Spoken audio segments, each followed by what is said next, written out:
SCP Foundation, atau kita sebut aja SCP ya biar gampang ya.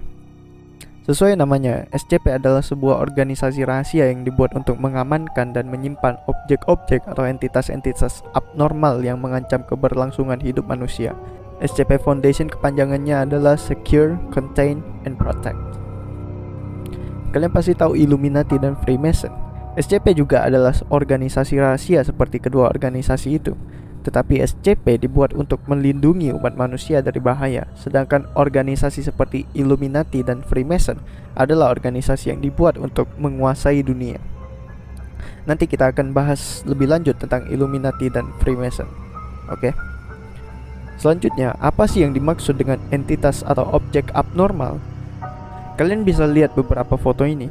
Mungkin ini bisa disebut mutan atau alien atau objek yang tidak dikenal. Objek-objek ini bisa muncul karena beberapa faktor. Ada yang tercipta secara natural dan ada yang tercipta karena campur tangan manusia. Contohnya SCP-153 yang adalah sebuah nematoda yang ditemukan di selokan. Tentu saja ini adalah makhluk yang tercipta secara natural oleh alam. Dan ada juga SCP-173 yaitu sebuah patung yang diciptakan oleh seorang manusia dengan menggunakan organ dalam manusia.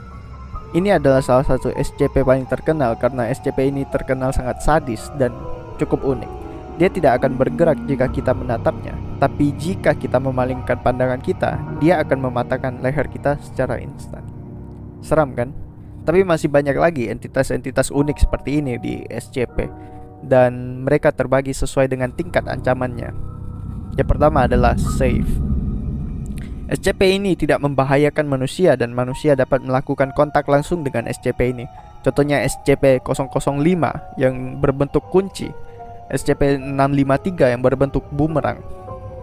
Mungkin kamu merasa ini tidak berbahaya dan ini adalah objek biasa, tetapi jangan salah, pasti ada alasan dibalik mengapa objek ini dikategorikan sebagai objek abnormal. Kita ambil contoh bumerang tadi. Bumerang ini dijadikan objek abnormal karena jika ada yang bersentuhan dengan benda ini, maka mereka akan menjadi ketagihan dan tidak akan mau melepasnya. Mungkin cukup lucu ya, tapi itulah yang tertulis di deskripsi SCP tersebut. Makanya SCP-653 dikategorikan sebagai objek abnormal. Nomor 2, Euclid. Ini adalah jenis SCP yang cukup gak jelas ya. Bisa saja dia aman, tetapi bisa saja berbahaya. Contohnya kayak si patung tadi, dia ini bisa disebut aman karena jika kita menjalankan prosedur yang tepat, kita akan baik-baik saja jika melakukan kontak langsung dengan SCP ini. Tetapi jika ada kesalahan, maka mampuslah.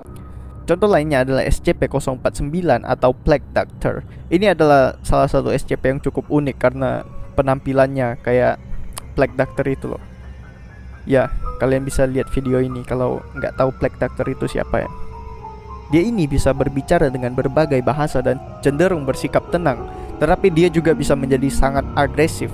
Dia juga disebut sering melakukan pembunuhan kepada manusia, dan kebanyakan dari pembunuhan itu diakibatkan oleh malpraktek. Nomor 3, Keter atau apalah. Ini adalah objek atau entitas yang paling berbahaya. Jika manusia ditaruh ke sebuah tempat bersama entitas-entitas ini, 100% manusia itu akan meninggal. Bahkan ada entitas yang mengancam kehidupan manusia dan dapat membuat sebuah seperti kiamat gitulah. Contohnya SCP-957. Makhluk yang penampakannya seperti manusia tetapi lebih jelek ini ditempatkan ke sebuah rumah yang jauh dari peradaban manusia, dan tentu saja tempat itu sangat dirahasiakan. Jika ada manusia yang bertemu SCP ini, dia akan menghipnotis manusia itu dan memakannya hidup-hidup. SCP-035 adalah sebuah topeng yang dikunci di sebuah kotak kaca karena topeng ini sangat berbahaya. Jika topeng ini bebas di tempat terbuka ya, topeng ini dapat membuat seseorang ingin memakainya, dan setelah dipakai, topeng ini dapat mengendalikan pemakainya dan kebanyakan akan dibuat bunuh diri. Sebenarnya ada hierarki dalam kedudukan di organisasi SCP ini. Aku sebutin yang penting-penting aja lah ya. Yang paling bawah ada kelas D dan kelas C. Mereka adalah kriminal-kriminal atau orang-orang yang dijatuhi hukuman mati dan dijadikan kelinci percobaan dalam organisasi ini. Biasanya mereka dimasukkan ke dalam satu tempat yang sama bersama makhluk SCP dan para peneliti dapat melihat reaksi makhluk-makhluk tersebut. Yang menengah ada level 0 sampai 5. Mereka adalah staf yang biasa mengurus para SCP, dan kebanyakan dari mereka adalah tentara dan peneliti. Semakin tinggi level mereka, semakin ahli pula mereka dalam menangani para entitas atau makhluk-makhluk abnormal.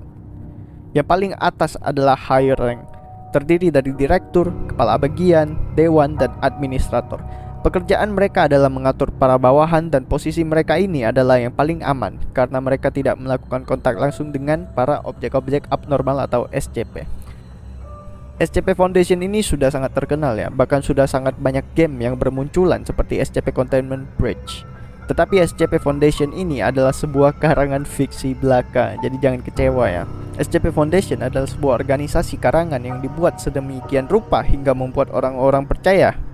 Ya karena memang cerita-cerita dan entitas-entitas yang dihadirkan dalam list SCP ini sangat bagus ya. Dan mungkin itu aja yang bisa aku ceritakan tentang SCP Foundation ini. Jika ada yang kurang, mohon boleh ditambahkan di kolom komentar, dan jika aku ada salah, tolong diralat. Oke? Bye.